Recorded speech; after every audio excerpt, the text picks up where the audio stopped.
Welcome back to Miss Anime, my fellow anime enthusiasts. In part one of our character spotlight, we delved into the captivating journey of Eren Yeager, exploring his origins, motivations, and early experiences within the world of Attack on Titan. Now, as promised, we're diving deeper into Eren's complex personality, his Titan abilities, and uncovering some fascinating trivia about this iconic protagonist. Join me as I continue our exploration of Eren's story and unravel the mysteries that surround him in part two of our character spotlight. Eren was aided by his unnervingly stoic and calm demeanor he developed since infiltrating Marley, never losing his composure and usually wearing a blank expression on his face, no matter how dire or stressful the situation may be. Although he admitted to becoming angry when Koslow traumatized Eldian soldiers, he remained outwardly unfazed during the incident. Additionally, he appeared to have become less proud overall, thanking Mikasa for helping him, which he normally used to dislike and criticize her for. His infiltration of Marley had given him a change in perspective regarding his enemies. After spending some time as a Marleyan soldier, he came to understand that his enemies were people no different from his own.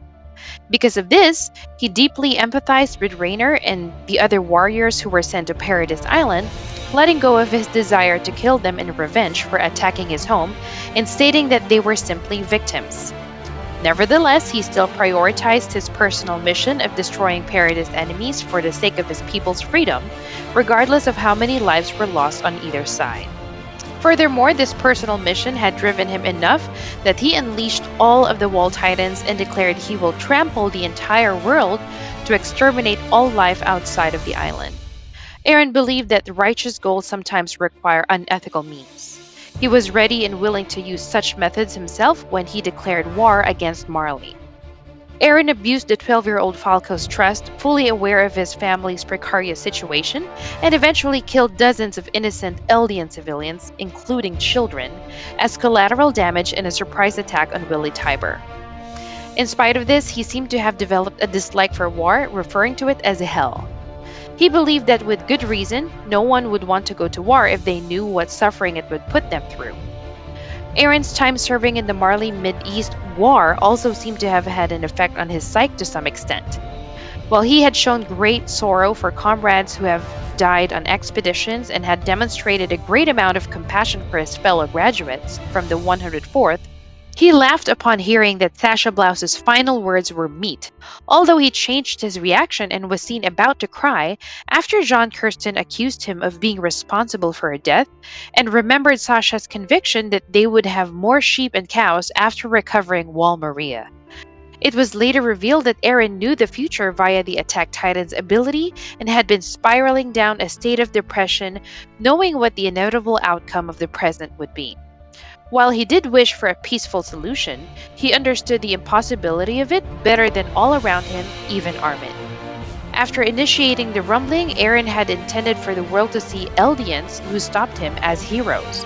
However, he was still unsure if his friends could have really stopped him, noting he would have completed the rumbling if they did not.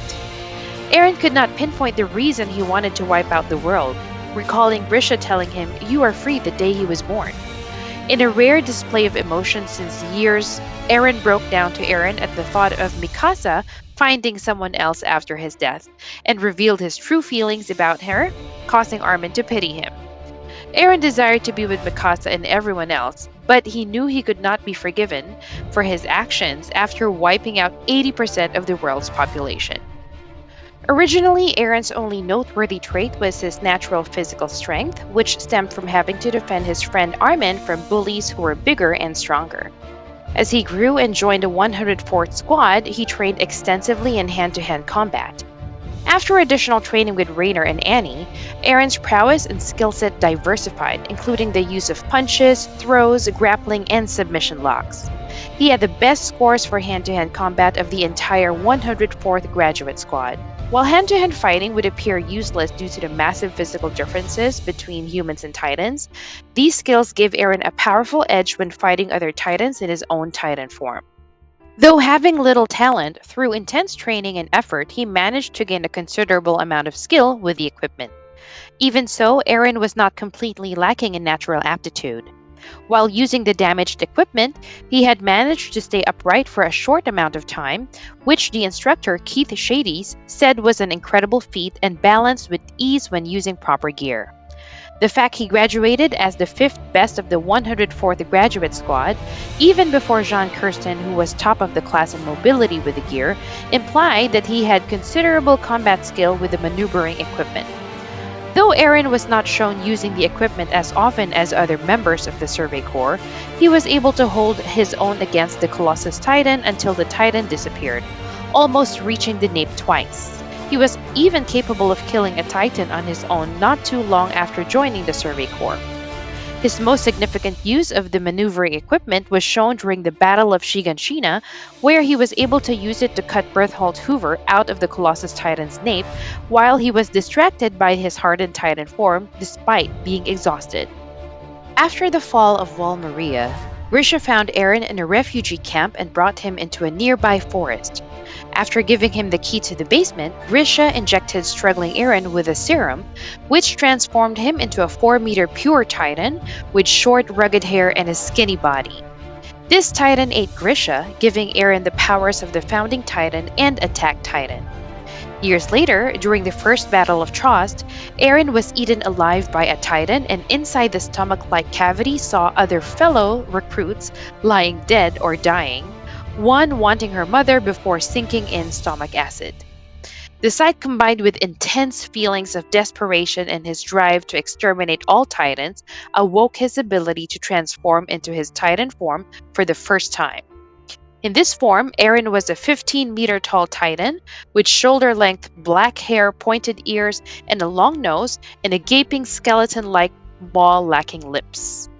Unlike most other Titans, his Titan form was considerably more muscular and defined, making him much more stronger than even similar-sized Titans. With his intelligence and military training, allowed him to maneuver and dispatch entire groups of Titans with ease. A transformation took a heavy toll on Eren's body and required large amounts of stamina.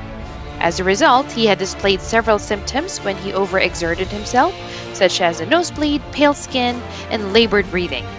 In some cases, Eren was rendered unconscious for a short period of time after a Titan transformation.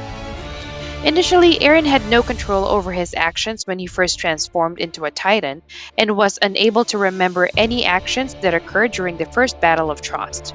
He was in a dreamlike state and failed to remember how to transform in the first place. However, Eren recalled fragmented memories of his father by seeing the key to the basement to his old home, and was able to successfully transform to protect Armin and Mikasa from certain death. It had been shown that with more transformations, Eren retained more of his intelligence, being able to form rational thoughts. At the beginning, during the second Battle of Trost, Eren in his Titan form attacked Mikasa, but ultimately plugged the hole in Trost's gate after Armin forced him to wake up. His Titan form, combined with his growing experience in hand-to-hand combat skills, allowed him to kill over 20 Titans in his first transformation, and later managed to overpower and nearly kill the armored Titan. Eren, like all other with the power of the Titans, must physically harm himself or suffer some kind of injury in order to transform into his Titan form. However, lack of a determined goal and resolution for it inhibit his ability to transform, as shown when he could not transform at first to confront Annie Leonhardt. Within Titan transformations, he had displayed the ability to partially transform, as shown when he protected Mikasa and Armin from a cannonball by forming the upper torso skeleton, complete with arms and a skull with some muscle tissue. Thanks for tuning in to this character spotlight on Eren Yeager. As you've seen, there's so much more to explore about this complex character that we couldn't fit into just 2 parts. Be sure to stay tuned for part 3, where we'll dive into Eren's enhanced abilities as the Attack Titan, the mysteries behind the Founding Titan and Warhammer Titan, and uncover some exciting trivia about Eren Yeager. Don't miss out on the next installment of our series as we continue to unravel the story of this unforgettable protagonist. Before we wrap up, don't forget to like this video and subscribe to our channel for more anime character spotlights, trivia, and exciting content. Hit that notification bell so you don't miss part 3 of our Eren Yeager Character Spotlight and other upcoming videos. Thanks for watching, and we'll see you next time. Stay wicked!